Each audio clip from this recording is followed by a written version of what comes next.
The objective of this lesson is to find the area of a regular polygon. So let's first talk about what a regular polygon is. A regular polygon is a polygon that is both equilateral and equiangular.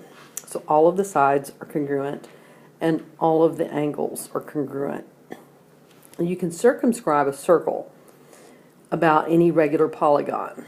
That means that to circumscribe a circle means I can draw a circle around any regular polygon so that it just goes through, the circle just goes through the vertices, the points where the sides meet.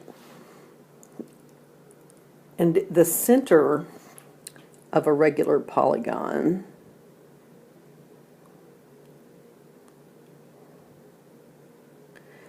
is going to be the center of that circumscribed circle.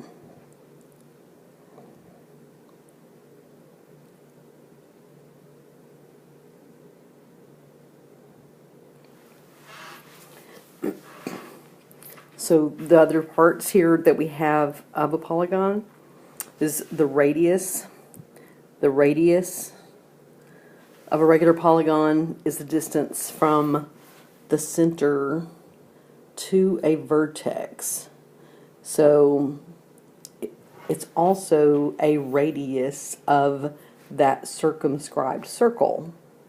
So you can think of it that way. The apothem, A-P-O-T-H-E-M, the apothem of a regular polygon is the perpendicular distance from the center to a side.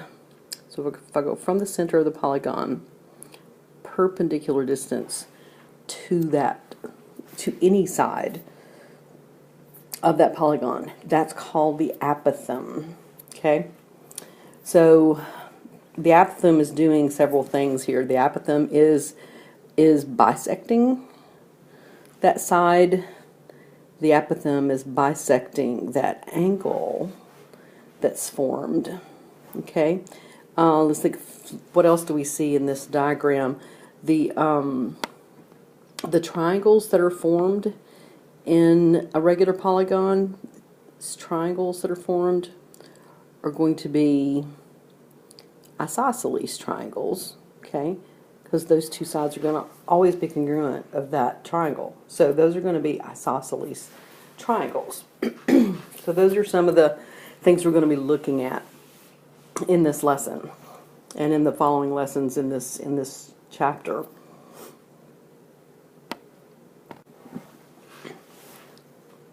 In the first postulate in this lesson, it indicates that if two figures are congruent, then their areas also have to be equal.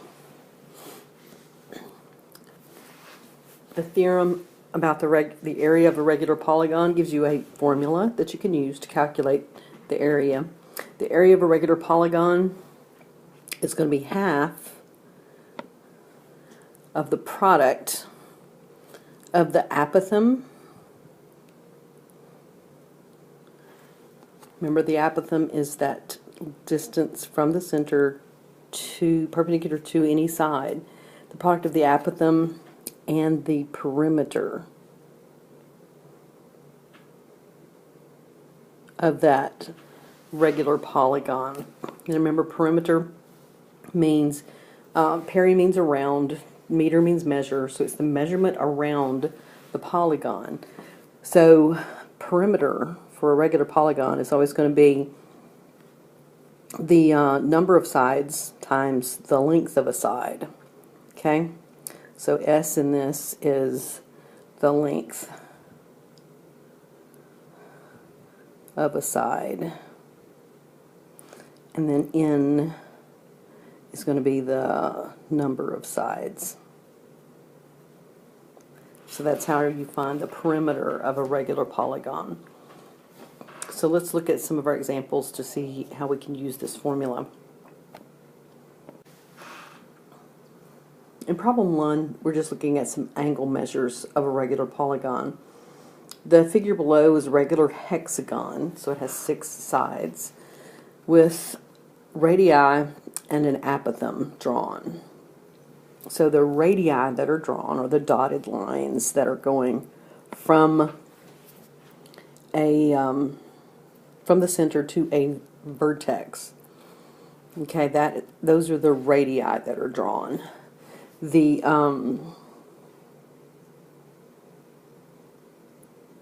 so one of them singular is a radius.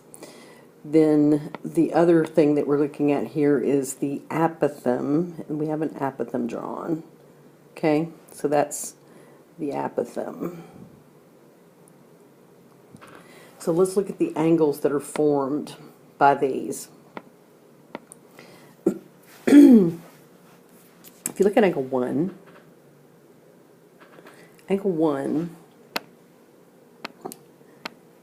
is in between two of the radii. And there are actually, if you look at these, how many parts is this polygon divided into? It's divided into 6 parts, 6 angles. 1, 2, 3, 4, 5, 6. So there's all 6 of those angles. Those are central angles of the circumscribed circle that are going around there. Okay? And so it's a central angle of the polygon as well. Since there are 6 of them, and there's 360 degrees in the entire, to go around the entire polygon, just like there would be to go around the circumscribed circle. So measure of angle 1 is going to be 360 divided by 6. So that's going to be a 60-degree angle. So any hexagon, any regular hexagon, is going to have that central angle is going to be a 60-degree angle. So if we look at measure of angle 2, come down, we have another 2 radii, which is forming an equilateral triangle. So once again, just for regular hexagons, this is true. Regular hexagons are made up of equilateral triangles. Okay? So that means that angle 2, because it is an equilateral triangle, it's also equiangular.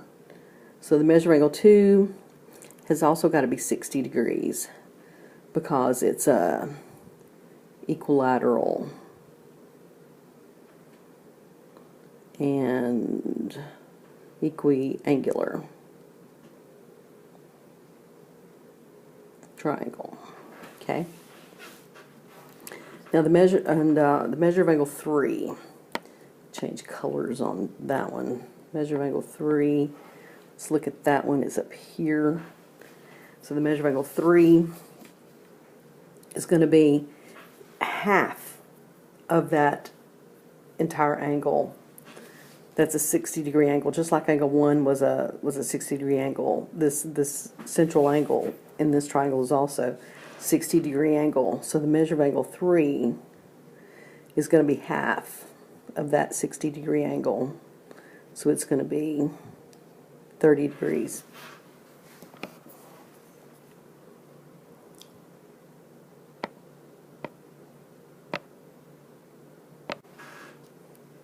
In problem 2, we're going to use special triangles to find area. Remember, the special triangles we learned about were 30, 60, 90 triangles, 45, 45, 90 triangles when we were learning about right triangles, but we were also isosceles triangles and equilateral triangles are also special triangles. So let's take a look at this problem. Nancy has a gazebo shaped like a regular hexagon.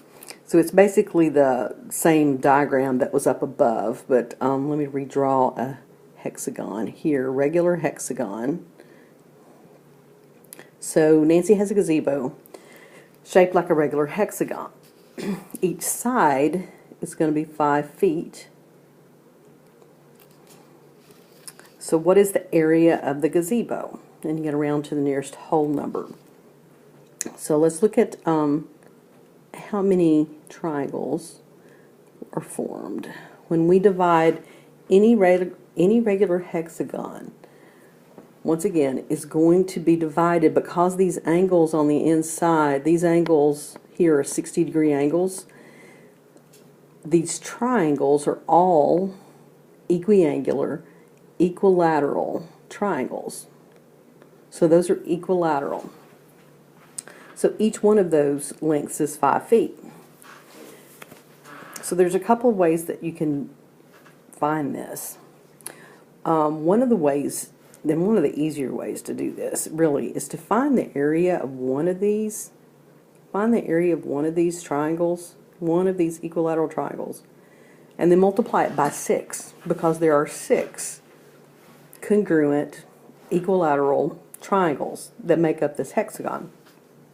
So if you can remember the formula for the area of equilateral triangle, it'll make a lot easier on you here. The area of the hexagon is going to be equal to 6 times the area of an equilateral triangle, of one of those equilateral triangles. So the area for an equilateral triangle, if you remember that formula, it's 1/4 the side squared times the square root of 3. So let's substitute into that. We have 6 times 1/4 times 5 squared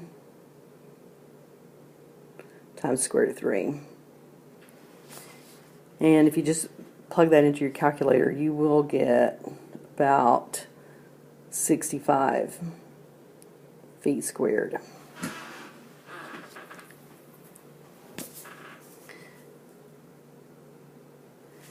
Another way we could have done this is we could have used the new formula that we have, that the area of a regular polygon is 1/2 the apothem times the perimeter. But then you have to determine what the length of the apothem is. Okay? So if we look at an apothem, that's the perpendicular distance from the center to any one of the sides. All the sides are 5. So within this 30, 60, 90 triangle, or within the equilateral triangle, are two 30, 60, 90s. If you remember that from where we studied 30, 60, 90 triangles.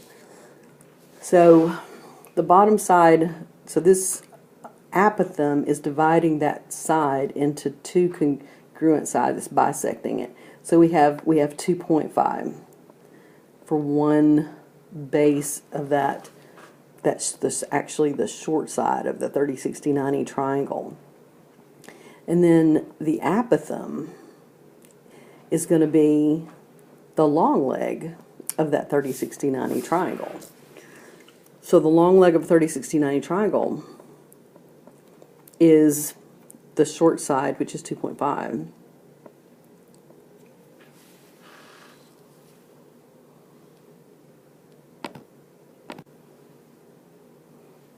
Just lost my diagram, so hopefully I've just redrawn that part of the diagram so we can continue with this. The apothem is going to be the long leg of the 30, 60, 90, so the short leg of the 30, 60, 90 is 2.5. And so the apothem, the long leg, is going to be 2.5 times the square root of 3. Now the perimeter of this hexagon is going to be the number of sides times the length of a side. So the number of sides is 6. The length of a side is 5. So the perimeter is 30. So now the area of the hexagon is going to be 1/2 the apothem times the perimeter, which is 1/2 of 2.5 times the square root of 3 times the perimeter is 30. So if you put that into your calculator, you're once again going to get the area is approximately 65 feet squared, just like we did with the other formula when we used equilateral triangles times 6. Okay, so let's go to the next problem. And last problem, we're finding the area of a regular polygon. So this is a regular octagon, it has 8 sides. They give you the length of one side is 12 centimeters, And they give you the apothem. The distance from the center perpendicular to one of the sides is 14.5. So the apothem is 14.5 centimeters. The perimeter is going to be the number of sides times the length of one of the sides. So it's 8 sides because it's an octagon, and the length of one side is 12. So the perimeter is 96. So the area is 1/2 the apothem times the perimeter. So it's 1/2 14.5 times 96. And if you plug that in, you're going to get 696 centimeters squared.